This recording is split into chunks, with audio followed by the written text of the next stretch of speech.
Hello, everyone, and welcome back to this show.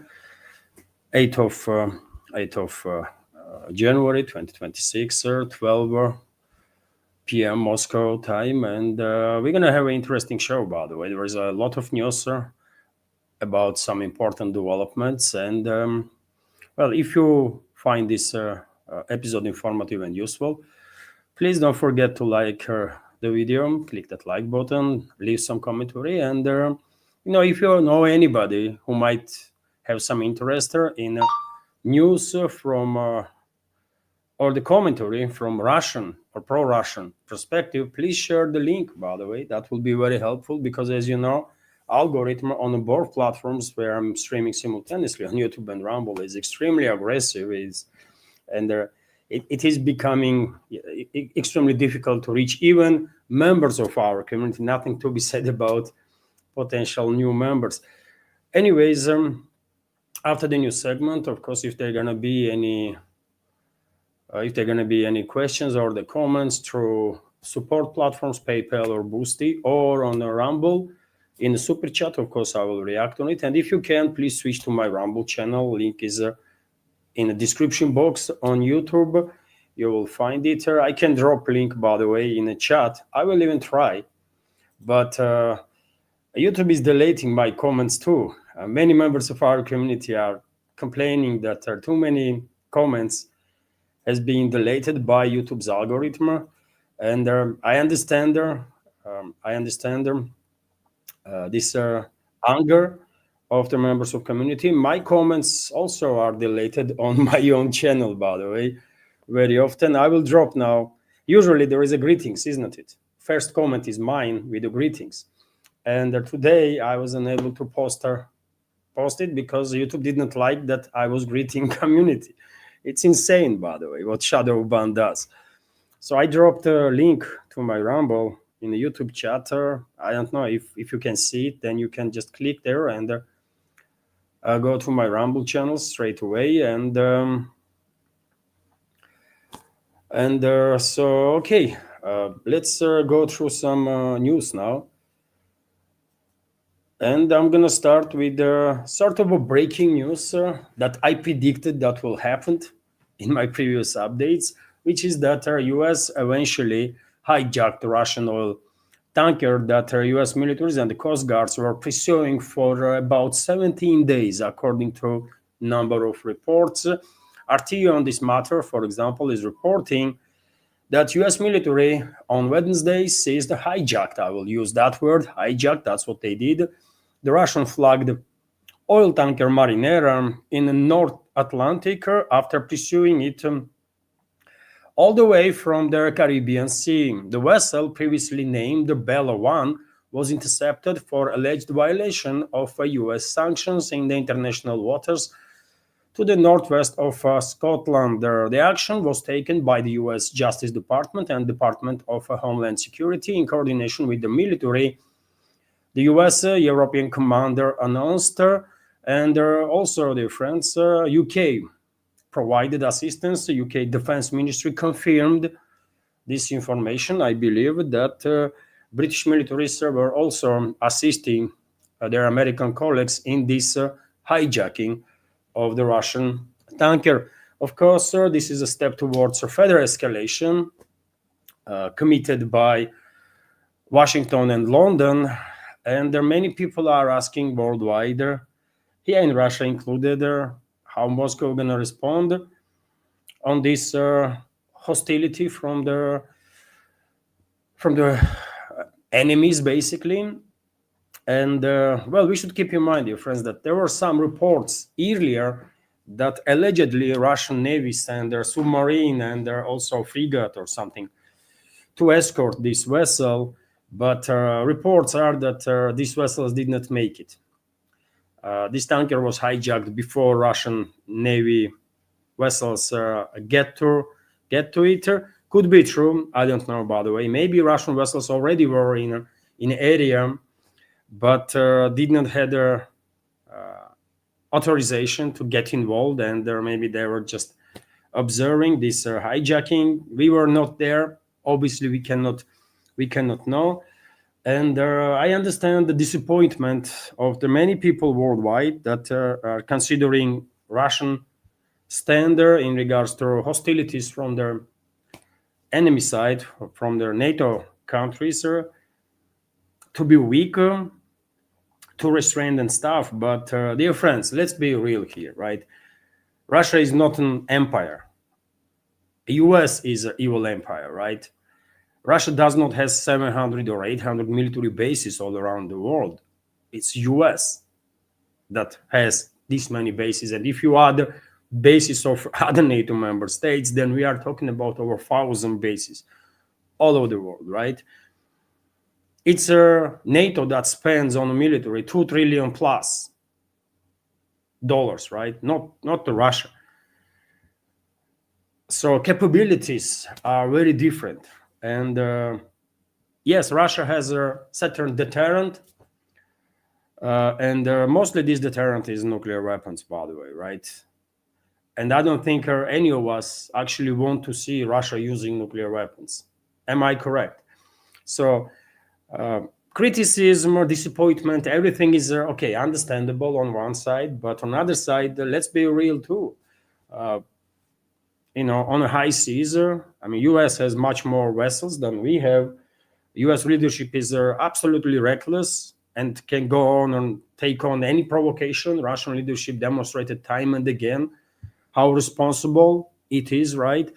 So we should not expect some crazy moves from Russian side. Emotions are emotions, okay, we all get that, but decision-making process is done based on some practical elements, right? Emotions are very bad advisors in such situations.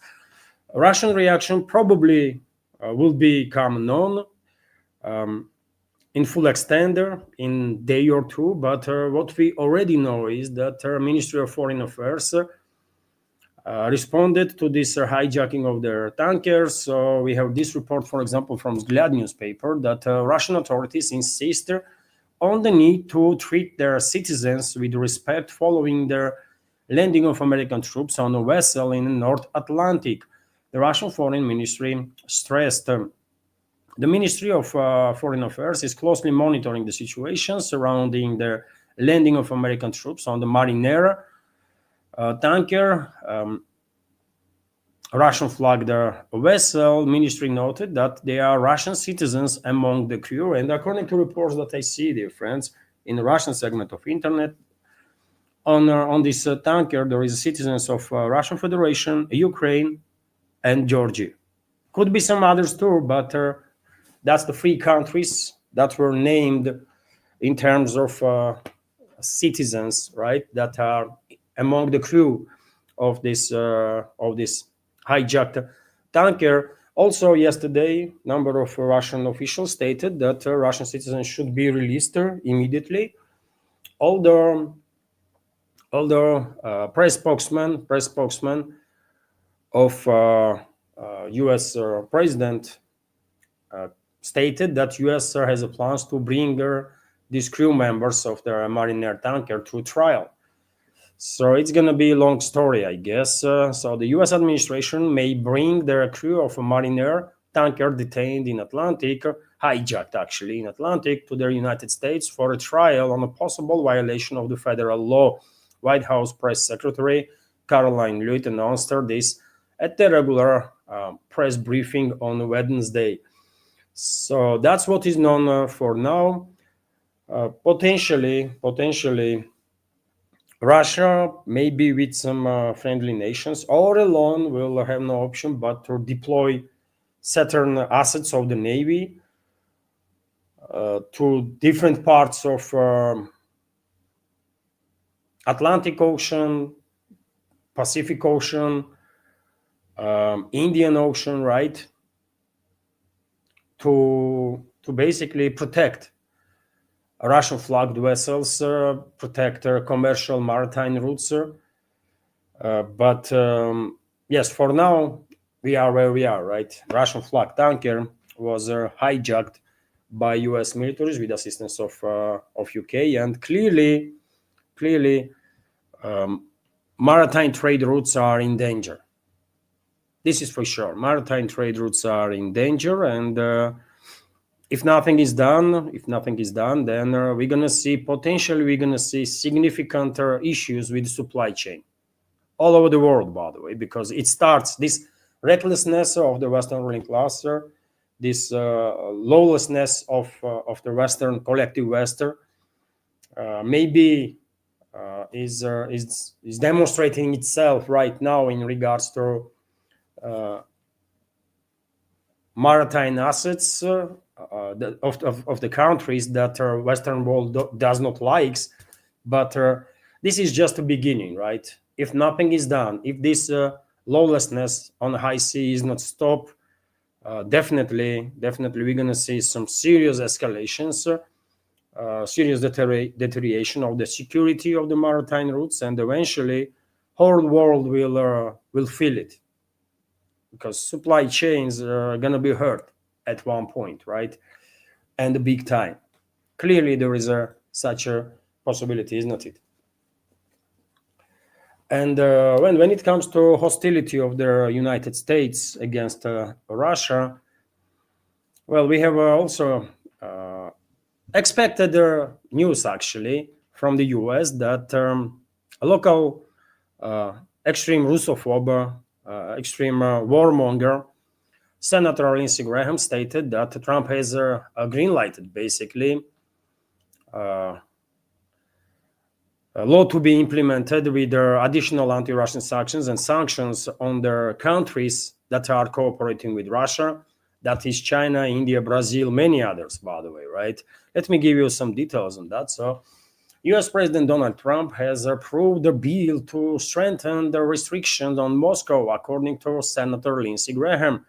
After a very productive meeting with the President Donald Trump today on a variety of issues, he has given a green light to their bipartisan Russia sanctions bill that I have been working on for a month with Senator Richard Blumenthal and many others. Republican wrote on social media, and I remind you, dear friends, that according to this bill, if it's implemented, actually, US president will have authority to impose up to 500% tariffs, not just sanctions on Russia, additional sanctions, but also 500% tariffs on Russian trade partners, China, India, Brazil, Iran, every other one, right? With whomever Russia does trading, including with European countries, for that matter. We have another quote here from Graham. This bill will give President Trump enormous leverage over countries like China, India, and Brazil to stop buying cheap Russian oil, he said. And I remind you, dear friends, that Western ruling class still sees Russia as a sort of a gas station, right? They have no freaking idea what Russia is, what Russian economy is. They have this Cold War mindset, right? And they still believe that they win in a Cold War, which is not really true, by the way. I don't think US win anything in a Cold War. It was decision on the part of a Communist Party to do whatever they did with the Soviet Union. And Russia is kind of better off now, right? Because before, let's be real here, before Russia was sponsoring, financing all these republics, right? Now Russia is on its own and building bilateral relationships with these republics, right? When Russia, even though is the biggest investor in many of those former Soviet republics, but nevertheless, relationships are more equal, right? And Russia is not wasting trillions on this, on maintenance of their infrastructure and everything, standard of living in these republics, as it was during the Soviet Union. Russia was paying for everything, right? Mostly Russia. So Cold War is a different topic for a different time. But this mindset that Western ruling class has, that they defeated Soviet Union because they managed to drop oil prices significantly. And they are pushing for this oil agenda exactly because of it, right? And because they are morons, because they are poorly educated, loosely informed morons, they have no freaking idea that mainly oil and gas, not just oil and but oil and gas industry brings into Russian budget in terms of taxes just about 15 to 25%. Different year is a different number, but around 15 to 25%, right? That's a Russian federal budget's income from oil and gas industry. Not just foreign exports, by the way, from exports, but from domestic consumption too, right? And half of it, by the way, is domestic consumption. Let's take another half, right? From this another half, by the way, biggest consumers of Russian energy are which countries? China, which receives Russian energy mainly through ground, through pipelines, right? That's the one, and China is not gonna cut ties with Russia anytime soon or ever, right? And there is also a number of other countries that are taking Russian energy through maritime routes. Let's see Russian export of oil completely stopped, maritime export, let's say, right? China will continue to buy through pipelines, but let's say maritime, due to maritime blockade of sort from the West, Russian energy exports completely stopped. Russian budget income due to that will decline maybe for 5-7%, right? That's about it, man. 5-7%. And there are these morons in the Western ruling class think that if Russian budget income will decline for 5-7%, Russian economy gonna crash and collapse, and Russia gonna cease to exist, and then Western ruling class will come in and grab all the territory and all the riches and that kind of nonsense, right? That's what their mindset is, those freaking idiots, man. But in reality, energy sector is important, obviously, but it's only one sector of the Russian economy, by the way. Agricultural sector brings in more than energy sector does. And there are many other sectors, right? But this is something that Western ruling class wants to either ignore completely or to not notice, right? Not know about it, right? Anyways, clearly one more hostile step from the US, and a clear message, I think, clear message for Russian leadership that all their hopes that maybe Russian president and his inner circle, Dmitriev, his aide Ushakov, and maybe some others had that maybe it will be possible to do some agreement, reach some agreement with Washington and sort of de-escalate. I mean, these hopes were baseless, right? And hopefully, no one will have no more freaking illusions in a Kremlin about Washington, right? In idea, as a theoretical idea, of course, we all are on board to see the escalation between Russia and US, because naturally we supposed to be allies, actually, right? Russia and US supposed to be allies, by the way, not hostiles, right? But that's in ideal world. If US was led by adequate people, decent human beings, then we would be allies. But because US is led by scum of humanity, we're not gonna be allies ever. At least until American citizens, ordinary Americans, will reclaim their own country and put in position of power decent human beings. Period, man. That's it, right? There's no but after that, nothing to discuss after that. It's just pure and simple. Nevertheless, I myself interested how Kremlin will react on all these recent developments. For this moment, I have not seen even a statement from Kremlin, but it's only 20 past 12, right?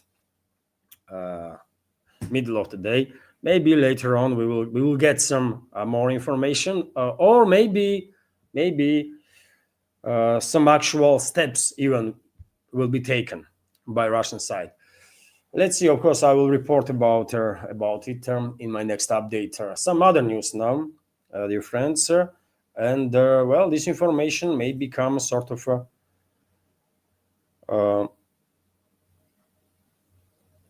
sort of a shock for especially for members, potential members of the community or the viewers that usually receive information from Western propaganda outlets. I don't know. Report is that as a result of Russian strike, about 10 NATO officers were neutralized, killed, by the way, in Odessa. So let me give you some details on that. Russian troops killed the NATO officers and elite Ukrainian fighters in Odessa, reported Nikolaev underground coordinator Sergei Lebedev. And this is quote, in Odessa, an elite Ukrainian armed forces unit trained by British submariners, special boat service officers, possibly, but this is my guess. So in Odessa, an elite Ukrainian armed forces unit trained by British submariners, specializing in sabotage, came under attack. British were also eliminated, and 8 foreign officers were among the dead. The number of Ukrainian specialists eliminated in this strike is in dozens. Coordinator of a pro-Russian underground, or the pro-Russian partisans, by the way, that most likely provided targeting data for this strike, Sergei Lebedev told RIA Novosti. He added that there at least 2 American officers were also killed in this strike. So rest probably were Brits, right? I don't know if any media outlet in either in UK or in the US reported about this strike in Odessa, about losses among US and British military personnel, but that's what Russian media is reporting. And this is RIA Novosti, by the way, one of the biggest news agencies here in Russia, right? And without serious reasoning, I don't think they will share this information, without serious reasoning to believe that this is correct information. So about 10 NATO officers were killed there. Majority, I think, were British officers, potentially from special boat service, that are actively engaged in a training of Kiev regime's saboteurs, and also in the planning of all sorts of terrorist operations, either on the Black Sea or in the southern sectors of the front line. And according to Lebedev, among eliminated NATO officers, there were at least 2 US officers presented there. Maybe US Navy SEALs, maybe, I don't know. Someday we will find out for sure. RIA Novosti is also reporting, dear friends, that Defense Ministry, Russian Defense Ministry, shared today with the public video from liberated Podoli settlement, where Russian troops are demonstrating flag in different parts of their settlement, and this village is located on the southeastern part side of Kupiansk. And I reported, by the way, a couple of days ago about progress of the Russian armed forces in Podoli area. This is Kupiansk direction, Kharkov region. And I was not surprised to hear that Russian armed forces advancing in this area. I was not surprised because I never believed in propaganda, in the false propaganda, fake propaganda of their either Ukrainian channels or Ukrainian sources, or the pro-Ukrainian sources from the West, that Kiev regime launched a sectoral scale successful offensive in the Kupiansk direction and re-established control over the city and all that kind of garbage. Probably you have heard about it on numerous occasions in past couple of weeks, isn't it? That Kiev regime's forces were reclaiming Kupiansk. I was sharing my take initially that I was skeptical about these reports, and I am still skeptical about these reports. I never believed in it. I was always saying that if it comes to choose which side do I believe, Russian Defense Ministry, who is saying that Russian troops are in control in Kupiansk, or Western propaganda or their pro-Kiev regime propaganda, of course I'm going to trust the Russian Defense Ministry, by the way, 100%. 100%, right? And that's what I did, and that's why I am not at all surprised, by the way, that recently news came about the liberation of this Podoli settlement. All those propagandists that were claiming successful offensive of Kiev regime, or they were surprised because in their mindset it was Kiev regime that was on offensive in this area, right? Not the Russian troops. But you know what? Let me show you on the map, by the way, this area.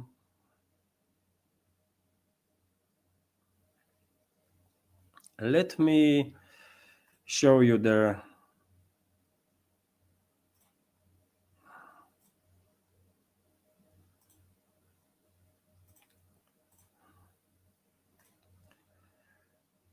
So this is a map, by the way, right?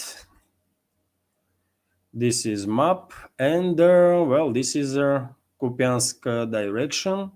So this is Podoli settlement, by the way, which is under full Russian control. And as I said, Defense Ministry shared the information about when Russian troops are demonstrating flag all around the settlement. It's southern eastern side from Kupiansk. And when it comes to Kupiansk itself, Russian troops are in charge, by the way, just because Kiev regime was launching these suicidal counteroffensives in Kupiansk direction, and every now and then, a couple of soldiers of the Kiev regime were managing to infiltrate certain districts in the city.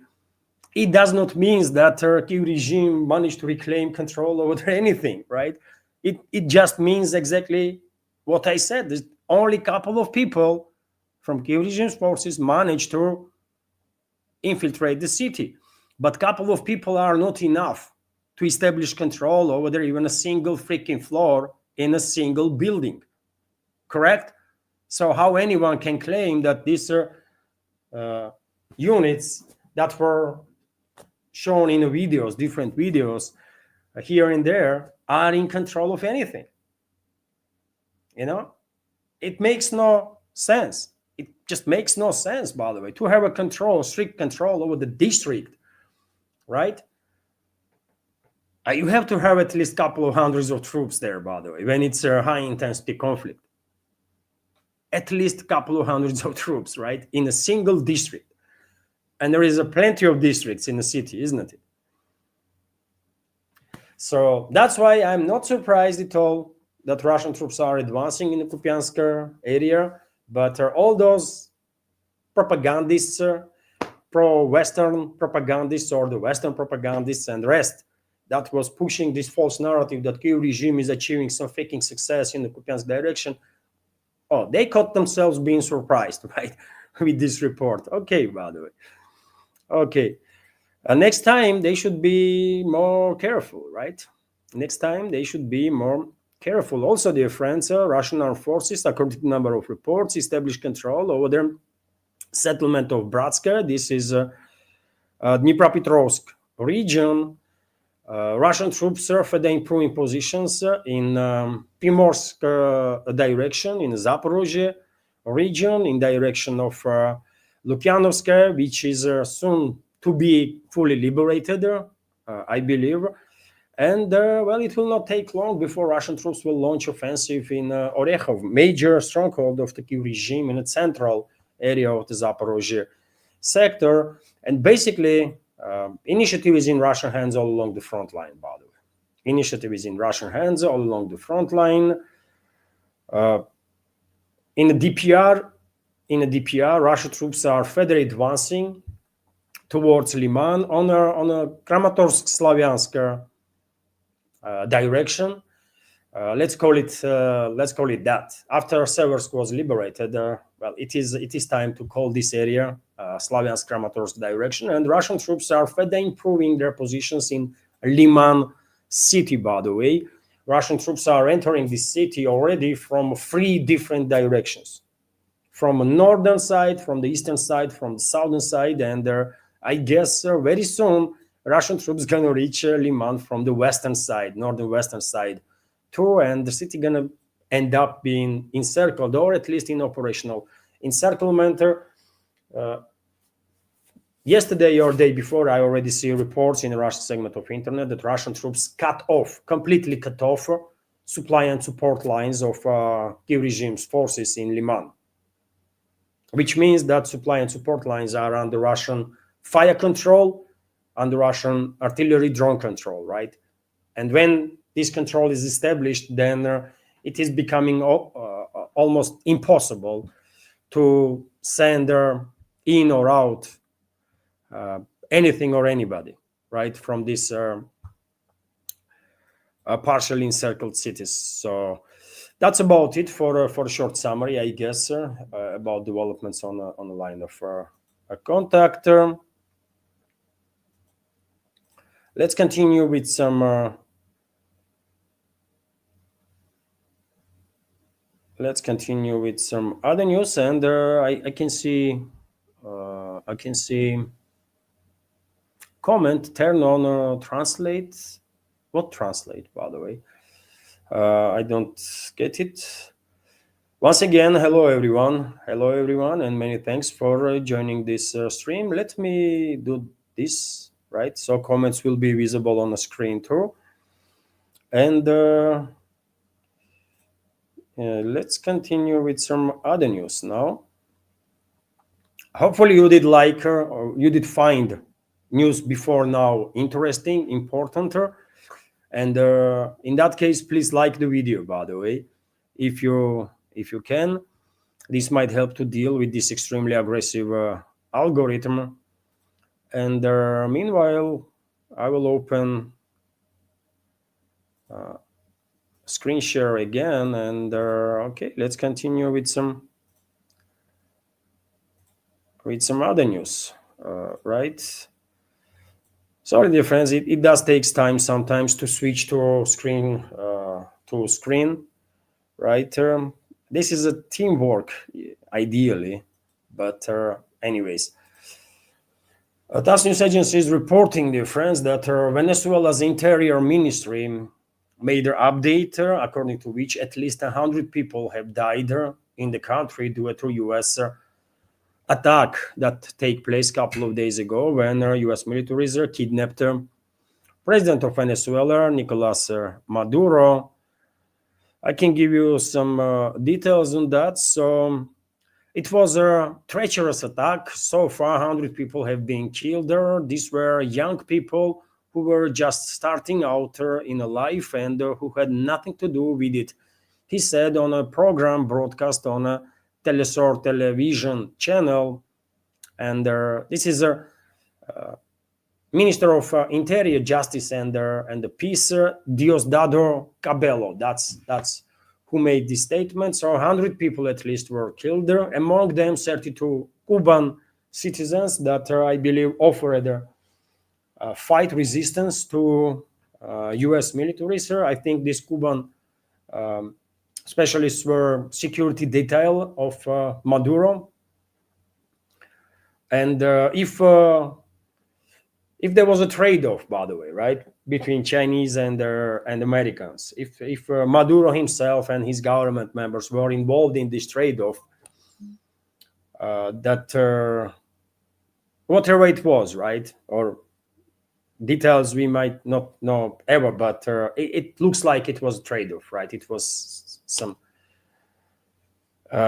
dodgy stuff, right? And maybe, if Maduro gonna be released or exchanged in a year or 2 years time from now, we will know for sure that this was a pre-planned operation, right, in which everybody was involved: Americans, Maduro, his government, Chinese. I don't know about Moscow, by the way. Russia was not that big of a player in Venezuela, and clearly Cuba was not involved either. Otherwise, when the order was issued to stand down by Venezuela and this treacherous government, I guess Cuban militaries will also lay down their arms. They will receive also order from Havana if Cuba was involved. But because Cuba was not involved, Cuban specialists offered resistance, and there are 32 of them were killed in this attack. So it's a dodgy story, by the way. It's a clearly dodgy story. But even though all the parties involved were negotiating with each other how they're going to play out this whole stuff, they still killed plenty of innocent people, by the way. 100 people were killed for what? For what? Majority is civilians, by the way. Majority is not even military. And I have shared on my Telegram and Twitter X pages, by the way, these burned down civilian cars with civilians in it, inside, right? Why Americans were targeting these civilian vehicles? What for? I don't know. Meanwhile, J.D. Vance, VP of U.S. Vice President of the U.S., stated, and this is quote, "We tell the regime," he's talking about leadership of Venezuela, current American proxy regime in Venezuela, "we tell the regime you are allowed to sell the oil so long as you serve Americans' national interests. You are not allowed to sell it if you can't serve America's national interests." He said it, but he said it openly, right?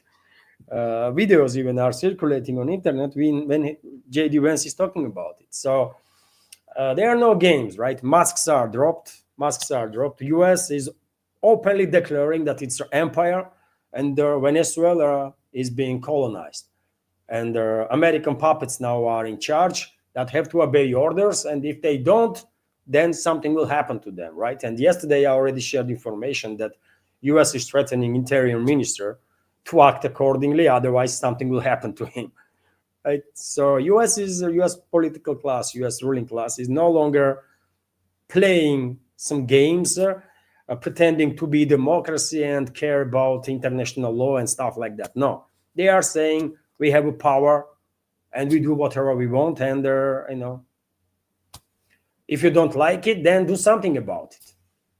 And if you can, then just get lost. That's the American attitude. That's the American take, by the way, nowadays. And okay. For initial stages, it seems like, yes, US can pull off this empire attitude, right? Or empire behavior. But I don't think our US economy or US society, by the way, is on a level in many ways, right, to secure these imperialistic ambitions of the US ruling class, right? So on initial stages of this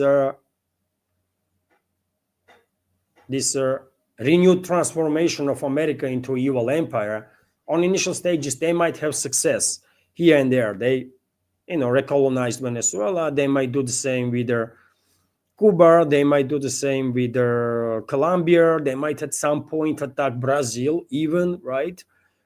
And potentially succeed in recolonizing Brazil too. They might take on Denmark and colonize or conquer Greenland, by the way, some other places. But in the long run, I mean, I don't think US will sustain this weight. I don't think so. So I will argue that we are observing beginning of the end of the United States. This is the beginning of the end of United States, by the way. US always was empire, by the way. Let's not kid each other. Let's not kid ourselves. US was always evil empire that was pretending to be decent country, right? That had democracy and this and that. It was all games, right? US always was an empire. US was behaving as an empire, always, right? But some 30 years ago, at least in 20th century, by the way, best part of the 20th century, US had a challenge, right? Opposition, which was the Soviet Union. Now there is no Soviet Union, right? Russia has no ambitions of being a world policeman or like world dominant force or something like that. So therefore, Russia is not really challenging US that much, right, on a world stage in terms of these imperialistic ambitions. China will. China will, but Chinese policies are very cautious. As you can see, China is all about gaining more time, by the way. China is gearing up to confront US at some point, US and the collective West. China is gearing up very fast, but they are still not there yet. They need another about 10, 15 years of this rapid development of its army, of its military, right? To feel comfortable enough to actually challenge US, not just politically, economically, but military also. So therefore, in a for foreseeable future, US will probably just go around and do whatever they want, right? Make some carnage just about everywhere they touch. But this lawlessness, total lawlessness in this world will last maybe, as I said, 10, 15 years, when China will be strong enough militarily to begin challenging US, right? And at that point, probably some sort of order will come back in this world. But before that, well, it's a wild west. It's a wild west, by the way, and you all see this, isn't it? Americans are doing, American elites, by the way, I'm talking about, not ordinary citizens. Obviously, we should always distinguish, isn't it? There is a faking elites that are criminals, mass murderers, genocidal maniacs, and there is ordinary people that never been even asked actually what they truly want, right? So we should always keep that in mind and never consider ordinary people from any country in this world as our enemies, right? Because they are not. So that's what is going on, by the way. I guess for next 10 to 15 years, or at least, they're going to be total lawlessness, a total wild west in this world, and US gonna do some crazy stuff, man, and no one gonna stop them, actually, right? Statements, yes, statements from Russia, from China, from Europe, from Latin America, and from Africa, and from everywhere. There are going to be a lot of statements, but no one gonna challenge actually.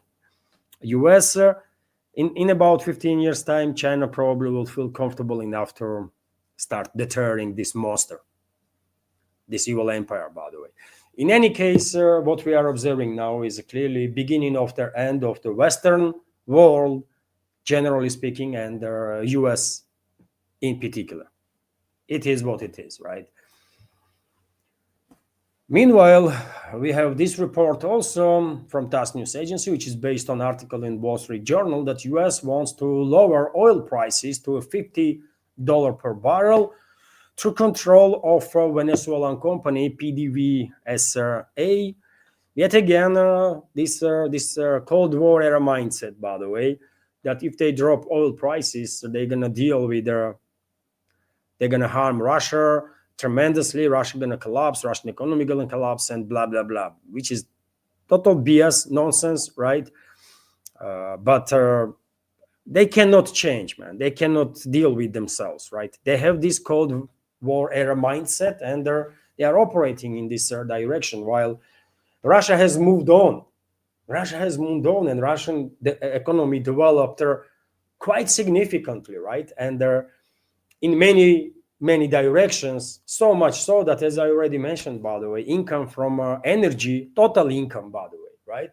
Domestic market and their export is about, it depends on a year, but 15 to 25% approximately, right? In the federal budget's income. Half of it is domestic market. That's not going to go anywhere, right? So let's take a maximum number, 25%, right? Let's make it even bigger, 30%. Half of it is 15%, right? 50% is at risk, let's say. At risk from the West, right? From the US and others. From this 15%, at least 30% is gas, right? At least 30%, 35% is gas. So from this 15%, minus 5% is 10% left, right? So from original 30, which is maximum number. Then, by the way, we should keep in mind that China is the biggest buyer of Russian oil and the gas, right? Half of it, approximately half of the Russian gas and oil exports goes to China. So from this 10%, you are minusing another 5%, right? And yeah, what you will get eventually, if all the other countries in this world, with the exception of China, will stop buying any energy from Russia, Russian federal budget will lose only 5% of income that energy sector is generating. You see how useless these freaking idiots are, man, in the West, that think that if they do some damage to Russian energy sector, Russian economy gonna collapse and Russia gonna collapse, and they're gonna grab all the territory and become multi-trillionaires overnight. Freaking psychos, man, freaking psychos. Someone have to explain to them how much of idiots they are, but there is no one there, isn't it? No one there. So okay, US is now behaving, as I said, masks are dropped. US is behaving as a evil empire openly, and they are saying, well, Venezuela, we're gonna do this, we're gonna do that. Caracas has no say in anything. Caracas has no say in anything, and by the way, you know my take. I said from the beginning that it will not take long before people of Venezuela will realize what had happened, before people of Venezuela realized that their elites were engaged in this treason, in this treasonous operation from the beginning, from Maduro to last freaking minister, right? That's why they give order to militaries and security services to stand down when Americans intervene, right? And even if half of the population of Venezuela will say, yeah, okay, what we're gonna do about it, another half might not be okay with that. Another half might say, you know what? No, man, we did not fight until now to become a colony of the US. We are not okay with that, and those people gonna take up arms. By the way, many of them are armed already, and many of those people gonna be in Venezuelan military, Venezuelan security services, right? And it's only a matter of time, therefore, before we will see armed uprising in Venezuela.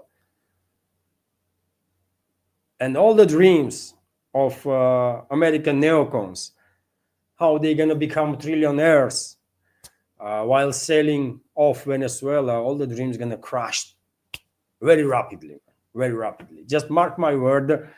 Give it I think it's a matter of a couple of weeks max.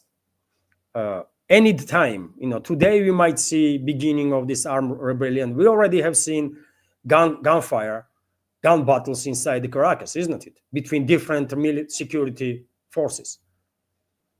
It's already happening on a low level, right? On a low scale. But this scale gonna go bigger and bigger, by the way. And give it a couple of weeks, couple of months, and we will see who's gonna be in charge of Venezuela.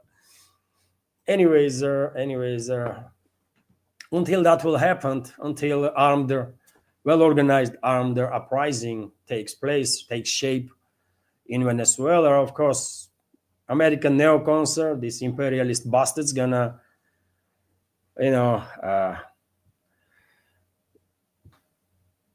act as big bosses, including Rubio, secretary of what is the name of his freaking institution? State secretary, right? Or something. So he presented a sort of a plan for Venezuela. As I said, they are not shying away to act as owners of the Venezuela now. So US Secretary of State Marco Rubio presented a three-part plan for Venezuela. And this is quotes now. As we move forward, we will describe this process, which in Venezuela consists of the three stages. The first step is stabilizing the situation in the country. We don't want it to discord into chaos, he told the reporters. The second phase will involve economic recovery with American businesses allowed in. And when it comes to American businesses, yesterday, one of the American media outlets reported that Venezuelan companies only be able to import goods from US. Imports from any other country will be prohibited. That's what I cannot remember which Western propaganda outlet was that, by the way, but that's what Americans want. By the way. You don't only buy from America. We don't care if China sells same stuff cheaper. We don't care if Europe produces same stuff in a better quality. We don't care if Russia has even better stuff on that matter. No, no, no, no. You're gonna buy from America. Period. That's the Washington's attitude. Anyways, as we move forward, second phase. By the way, will involve the economic recovery with American businesses allowed in. The final phase on Venezuela plan will be transfer of power, including amnesty for opposition forces. And I mean, one would argue if there is opposition forces or activists that are in jail, one would argue that they should be released immediately, right? They should be released on the first day when America overran Venezuela, right? But no, they are still like prosecuted and imprisoned and are or in exile. I mean, seriously, what's going on here, Bado? This is such a I don't know, man. It's such a bloody circus that U.S. initiated there. That I don't know, man. I'm lost for words.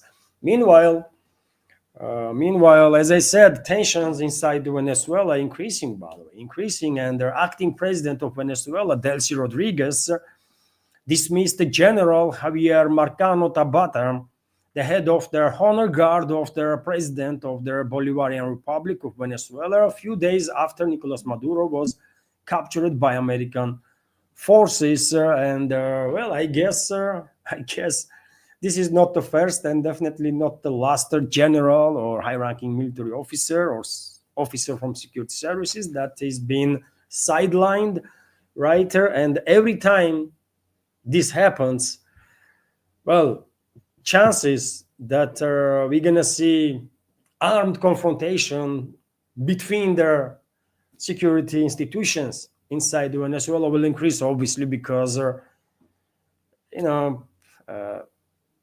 these people most likely have some assets, right, in the security forces, and they will still have an opportunity to, influence certain groups. But process is on the way. Process is definitely on the way. I guess Washington was not happy with this personality, and they ordered their proxy president of Venezuela, Delcy Rodriguez, to fire him, and that's what she did. And also, by the way, according to New York Times, U.S. demands from Venezuela advisors from Russia, China, and Iran to be expelled. And you guessed what Caracas is gonna do. They will politely, probably, but nevertheless, they will ask Russian, Chinese, and Iranian advisors to leave the country. It's a colony, man. It's a U.S. colony now, and that is that. It's factual, right?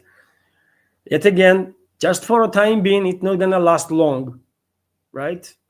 This total domination of U.S. not gonna last longer. Give it a couple of weeks, maximum couple of months, by the way, and the Venezuelan people will start their well armed and well organized military uprising.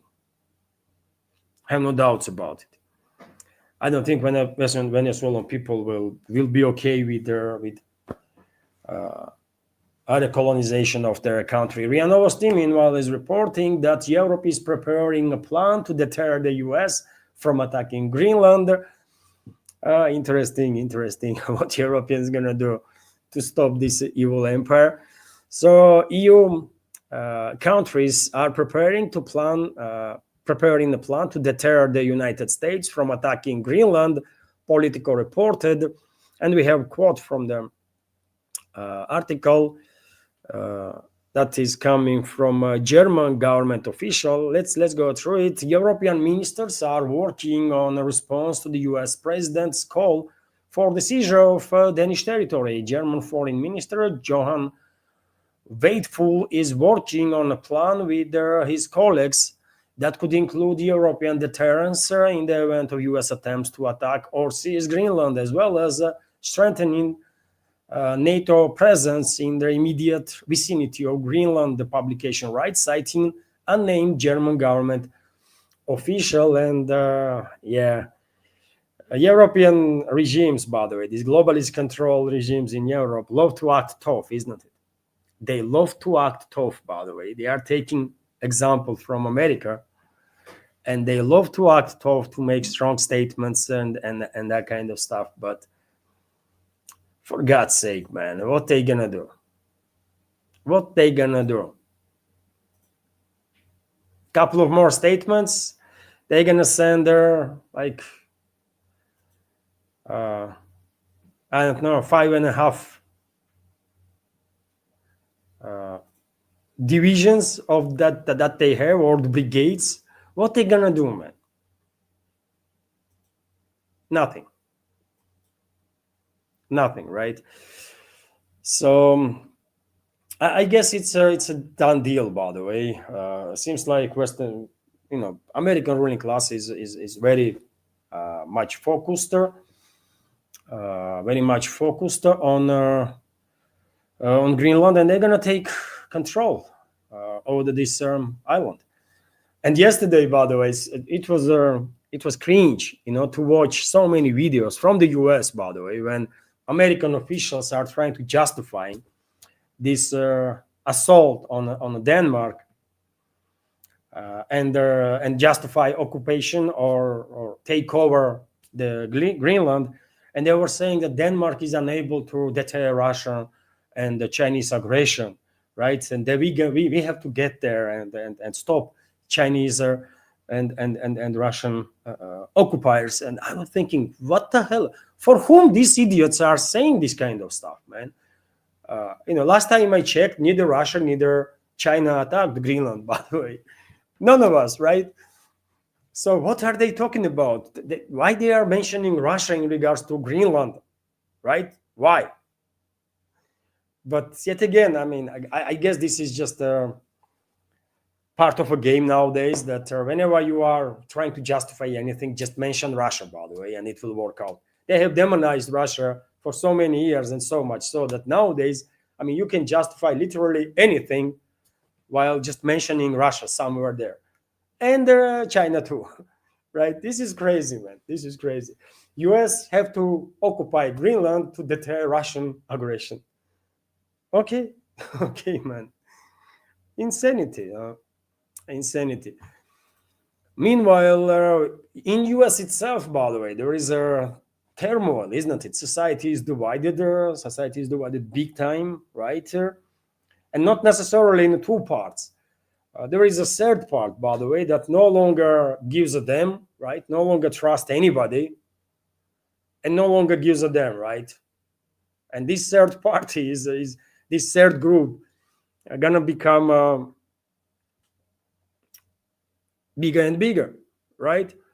But meanwhile, there was a sort of uprising, by the way, in Minneapolis, where representatives of Trump's terrorist regime killed yet another civilian, by the way, American citizen, female, right? For no reason at all. I have seen videos when an ICE officer on point blank range basically executed this female in a car, right? And understandably, locals in Minneapolis went crazy about this stuff. They were, demanding justice.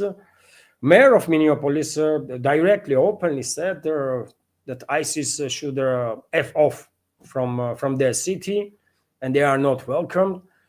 Tensions are high, by the way. Tensions are clearly high, and whenever these kind of tragedies are happening, and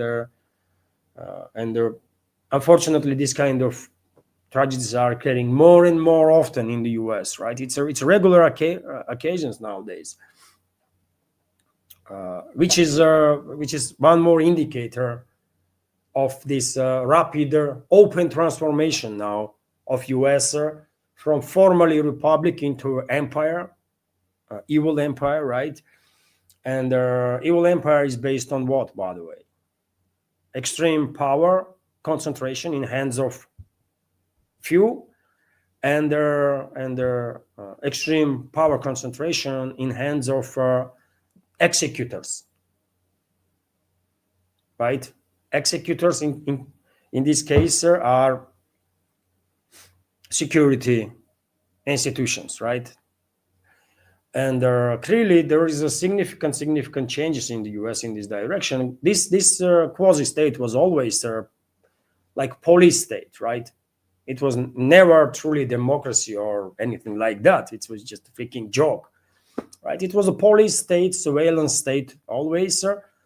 Last 30 years, this is just too freaking obvious, should be obvious for everybody, right? But now there is a transformation to even worse kind of quasi statehood, right? This evil empire situation, and yeah, it's this will bring a risk of civil war basically much closer. I think that's what I want to say.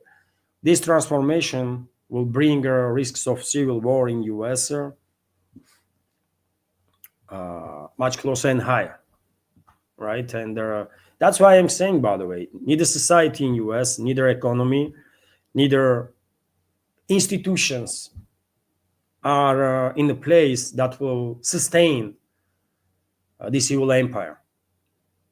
So therefore, US is doomed, by the way. US is finished quite effectively, right? It will take time. It's going to be slow, painful process, but I don't think anything can save US at this point, by the way. US had the chance, clearly.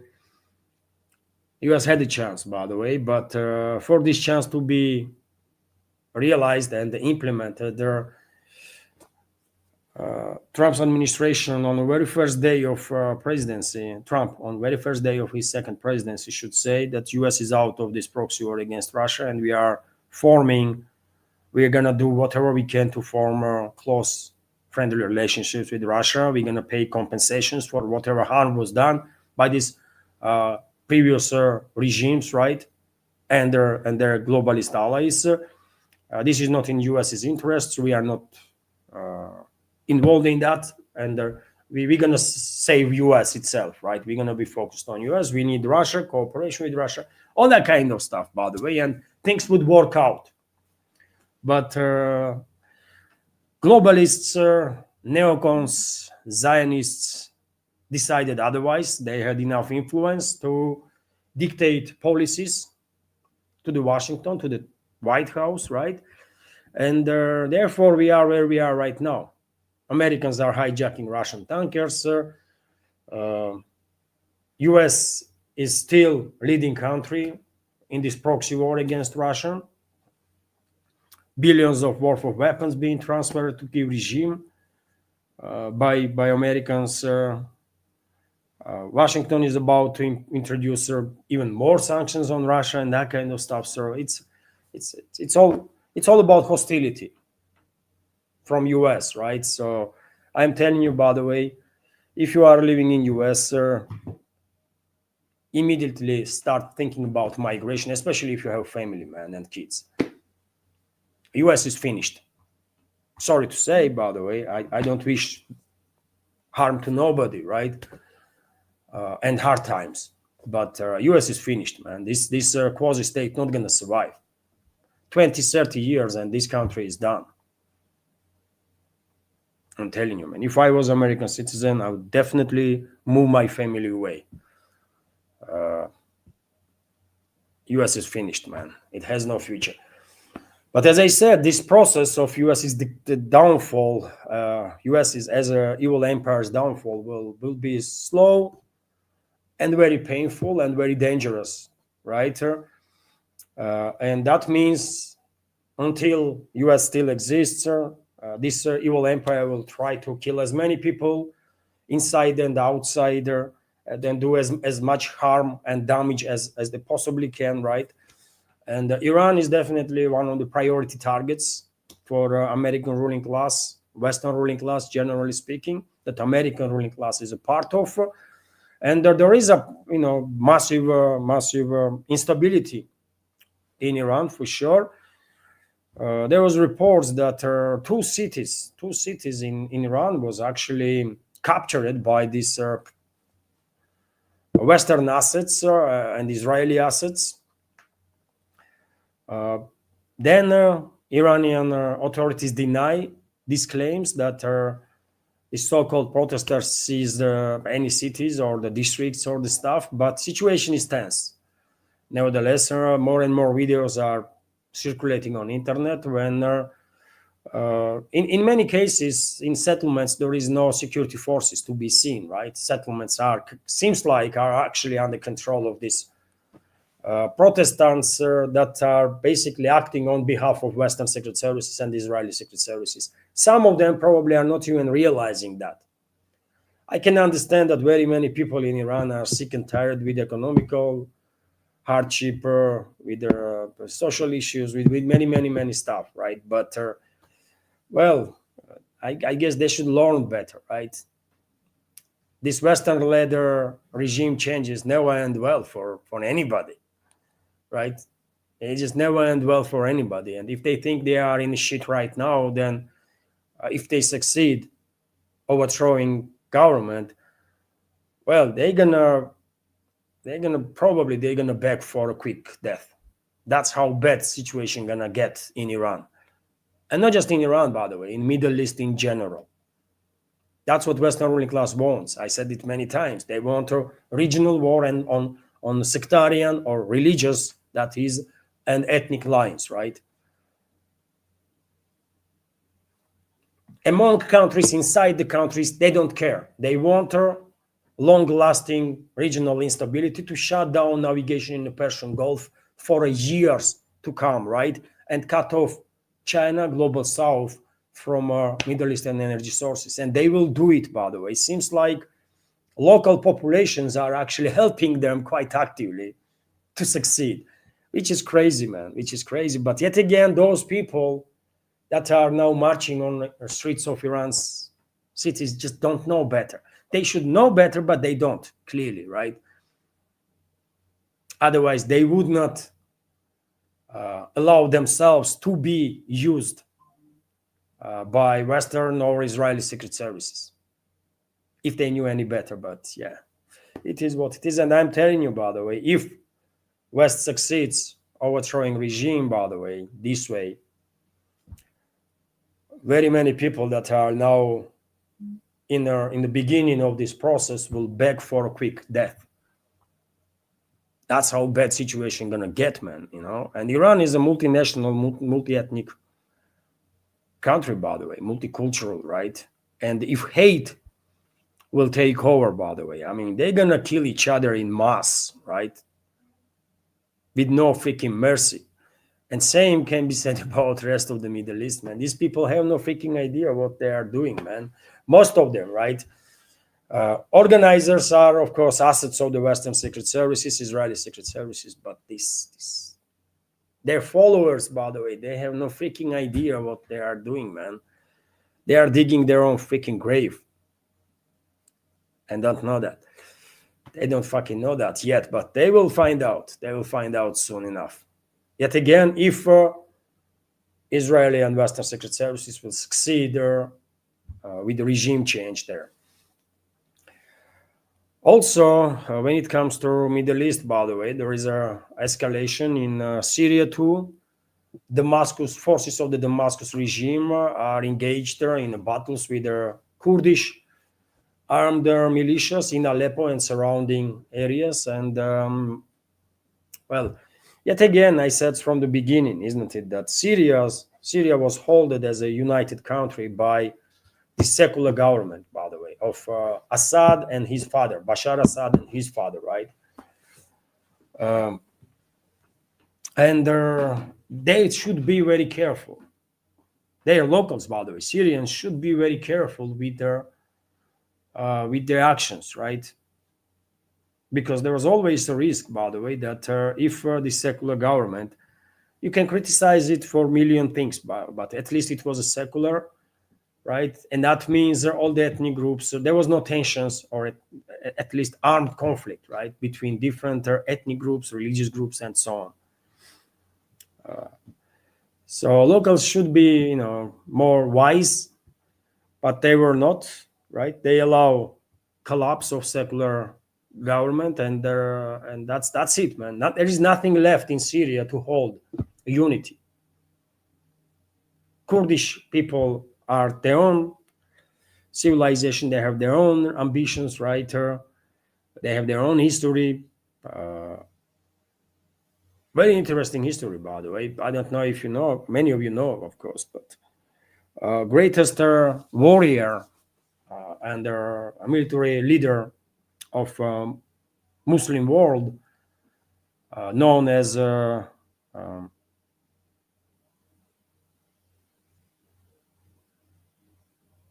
Saladin, Salahuddin.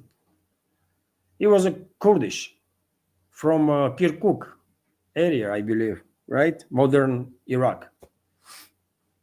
So yes, Kurds have quite a longer history, by the way. These Iranic-speaking people, Kurdish language is a member of the Iranic language family, and so yes, Kurds are in their own world, right? They are Shiite Arabs, they are Sunni Arabs, right? And due to these sectarian differences, they are not really getting along well. And there are Druze people, they are quite Christians, by the way, right? You want to see oldest Christian churches? Go to Syria. One of the oldest, right? And all this is collapsing now. All this is collapsing because Syria's unity was held by secular government, and it's not there yet, and never gonna be, right? It's no longer there. So Syria is finished, by the way, and the instability, obviously, from Syria will destabilize neighboring countries too. It's only a matter of time before we will see instability in Jordan, before we'll see serious instability in Saudi Arabia, by the way, UAE, Bahrain, Doha, right? Qatar. And the process is also underway there because Saudi-led coalition, for example, is conducts military strikes on UAE-backed Southern Transitional Council fighters in Yemen's Dahale province. Basically, Saudi Arabia and UAE are engaged in a proxy war against each other on Yemeni territory. And you think it is really unlikely that in certain circumstances, Western ruling class might actually provoke their direct clashes? Of course they can provoke direct clashes between them. So you see, Middle East is already boiling, by the way, already boiling.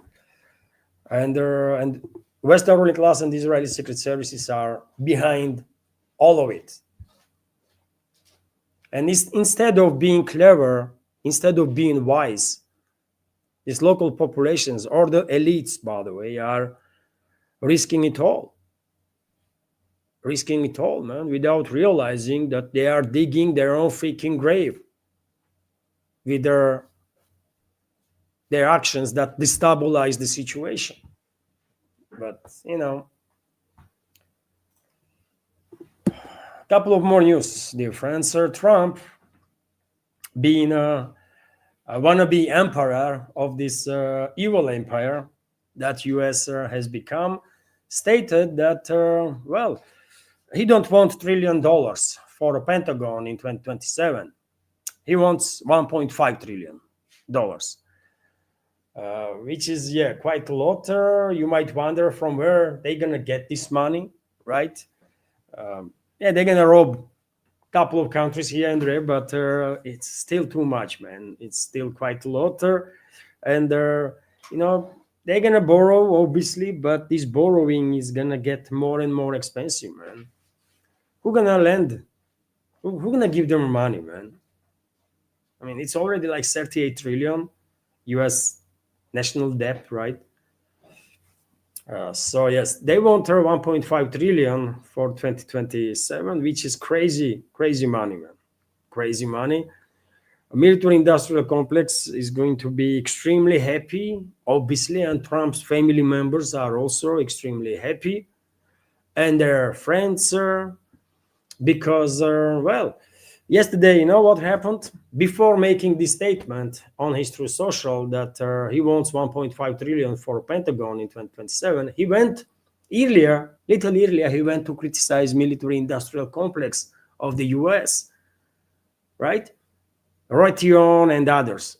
He criticized them so much so that their shares plummeted, in some cases for 7% and they're higher, right? And literally hour later or something, hour 2 hour later, he started making these statements that for 2027 he wants 1.5 trillion for Pentagon. And you guessed what happened with the shares of these companies, Raytheon and others, military industrial complex of the US. They jump up again. And let's make a guess. When shares of these military industrial complex companies were plummeting, who was buying those shares? Someone was selling, right? And someone was buying. And let's make a guess. Who was buying it? Maybe someone close enough to Trump who knew, that at this point, at this day, at this time, Trump gonna say something and the shares gonna plummet, and then Trump will say something that will make those shares go up again. Yeah, that's clearly inside trade, isn't it? Crime, by the way. And Trump was engaged in this kind of crime. I mean, how many times already? Trump and his inner circle, his family members and their inner circle and stuff. Inside trading is becoming a like trademark of Trump's administration, isn't it? And U.S. political class in general, which is crazy, man. Which is crazy, but yeah, that's where U.S. is, man. And this is one more indicator that U.S. is finished, man.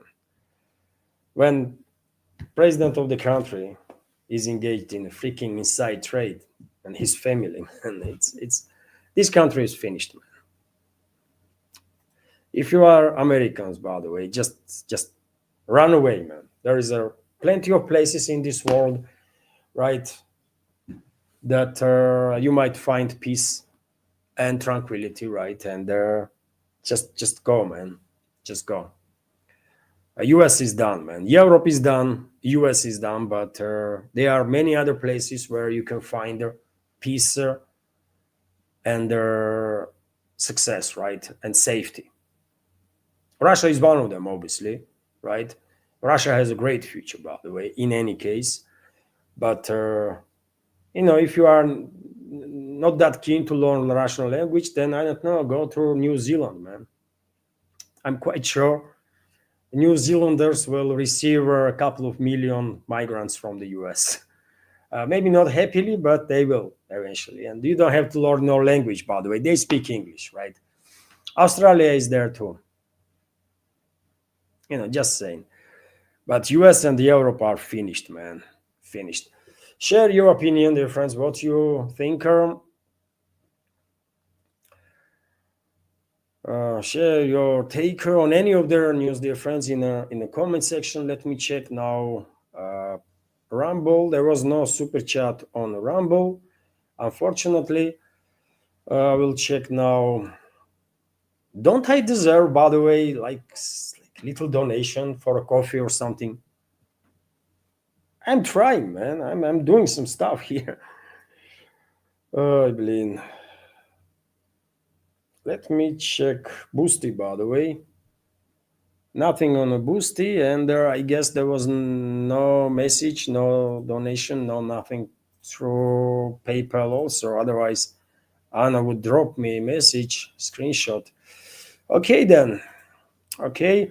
In any ways, I will say, by the way, that if you like my work, if you want to support my work and this channel, you can do it through several means. There is links, by the way, under this video in description box, links to my PayPal, Boosty. Also, you can become a subscriber on my Patreon page, where I have second updates nowadays, almost every day, by the way, right? I'm doing this behind the scenes programs almost every day, and there is a news update inside this program too. So you might find it interesting. I don't know. So if you can, please subscribe to my Patreon or my Boosty channel. And if you want to support, there is a link to my PayPal and Boosty. Have a good day, everyone. Have a nice day, and take care. Take care.